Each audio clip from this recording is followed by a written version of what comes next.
kabar pemirsa? Berjumpa lagi dalam Berita Mataram hari ini.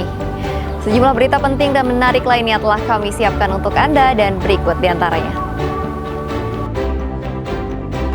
PPDB dibuka, ratusan orang tua calon siswa rela mengantri berjam-jam demi masuk sekolah favorit.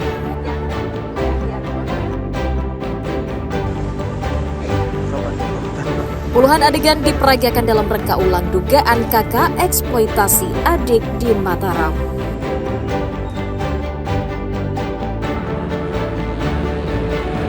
Puluhan pembalap muda ikuti sekolah balapan di sirkuit Mandalika, Lombok Tengah. Bersama saya Rahayu Japar, inilah Berita Mataram selengkapnya.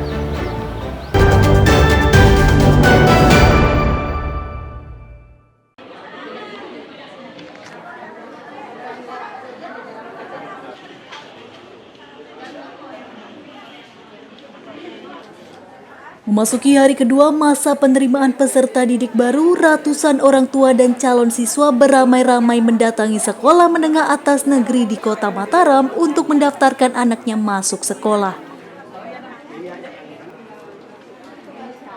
Di SMA N2 Mataram misalnya, para orang tua siswa rela antri berjam-jam sejak pagi di halaman sekolah untuk menyerahkan berkas pendaftaran pada jalur prestasi non-akademik. Salah seorang wali murid mengaku datang pukul 7 pagi karena takut terlambat untuk melakukan verifikasi kelengkapan berkas sang anak.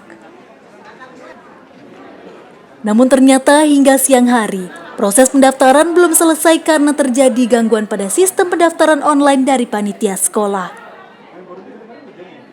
Antrian tadi cukup banyak karena antusiasme dari calon murid dan wali murid yang ingin mendaftarkan putra-putrinya hari ini di hari pertama untuk jalur prestasi. Aplikasi non-akademik tadi sempat aplikasinya down, jadi kita menunggu sekitar 1 jam tadi untuk melakukan verifikasi data yang kita masukkan di pendaftaran pertama.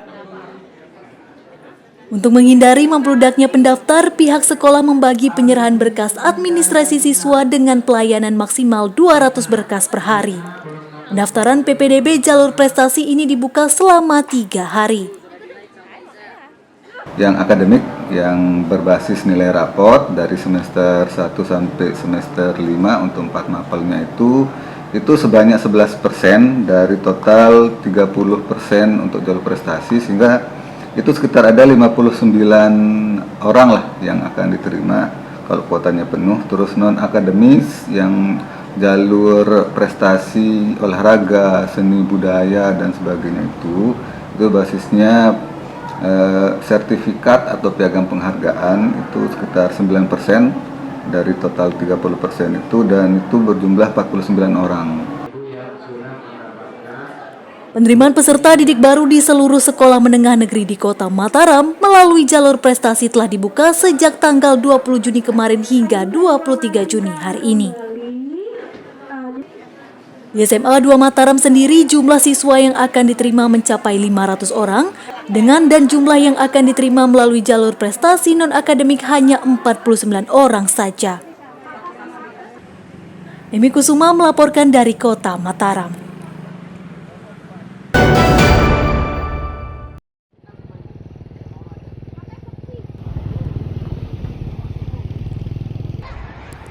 Puluhan warga pemilik warung lokal di kawasan Pantai Tanjung An, Desa Sengkol, Kecamatan Pujut, Kabupaten Lombok Tengah, menolak rencana penggusuran lapak yang akan dilakukan pengelola kawasan ekonomi khusus Mandalika. Rencana dilakukan karena di lokasi tersebut akan dibangun hotel berbintang oleh investor yang bekerja sama dengan ITDC. Para pemilik warung memilih bertahan karena menilai penggusuran lokasi usaha mereka tidak berdampak positif terhadap ekonomi warga sekitar. Penggusuran dikhawatirkan akan menyebabkan ratusan warga yang mencari nafkah puluhan warung tersebut akan kehilangan pekerjaan. Kita senang ada investor, tapi mohon maaf, silakan cari tempat lain. Kalau di tempat ini, Lombok Tengah ini sangat cantik. Apabila dipadukan alam dengan manusianya, sumber daya manusia kita ini banyak, alam sumber daya manusia. Ini adalah satu kesatuan yang sangat sinergi untuk menciptakan pariwisata yang sustain ya, berketahanan. Alam kita jaga, tidak rusak. Kita juga ada jadwal rutin untuk membersihkan sampah. Hadirnya ITDC akan menjadi neraka untuk kami, bukan menjadi keberkahan. Kasihlah masyarakat setempat mencari hidup, makan, damai, dan dilindungi oleh kadus, dilindungi oleh desa, oleh camat sama pemerintah setempat. Sementara itu, ITDC selaku pengelola kawasan Mandalika dalam keterangan tertulis menyampaikan pengosongan lapak pedagang sebagai bagian dari penataan kawasan sesuai perencanaan tata ruang pengembangan pariwisata di Mandalika.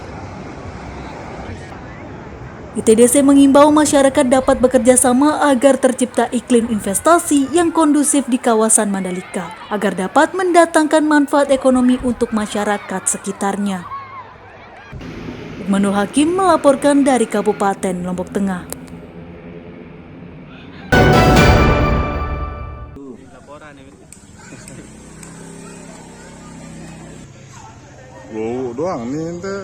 Ribuan warga penerima bantuan sosial di Kabupaten Lombok Barat dinonaktifkan pemerintah sejak awal bulan Juni 2025.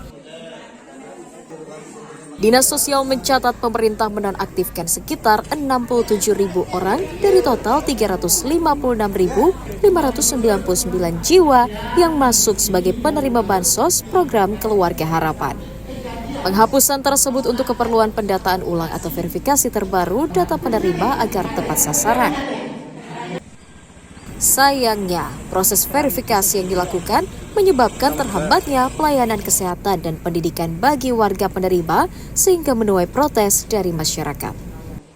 Baru pertama ya? Ya, pertama. Sama ini belum? Belum pernah. Itu jadi syarat mutlaknya dapat beasiswa itu Bang ya? Iya. Ya, KTP, KK. Sama apa namanya? Surat keterangan lulus. Ya, harapannya bisa diterima lah. Penggabungan data 3 gitu. Ini akibatnya orang setelah kami cek yang 39.000 ini rata-rata di atas desil 6, 7, 8 gitu Pak Heru, teman-teman gitu. Berapa tadi totalnya Pak Kabit? 39.866 jiwa. Oh, jiwa ya. Untuk PBI JK Pak ya, yang pusat Ya, APBN. kalau yang PKH? PKH saya tidak bisa hitung karena sampai hari ini dari data kami Januari, Februari, Maret kami mendapatkan PKH BPNT yang irisan 76.517 Januari, Maret Pak ya. Pemda berjanji akan mempercepat proses verifikasi data lapangan agar jaminan layanan kesehatan dan pendidikan gratis dapat dinikmati kembali oleh masyarakat. Hairul Amri melaporkan dari Kabupaten Lombok Barat.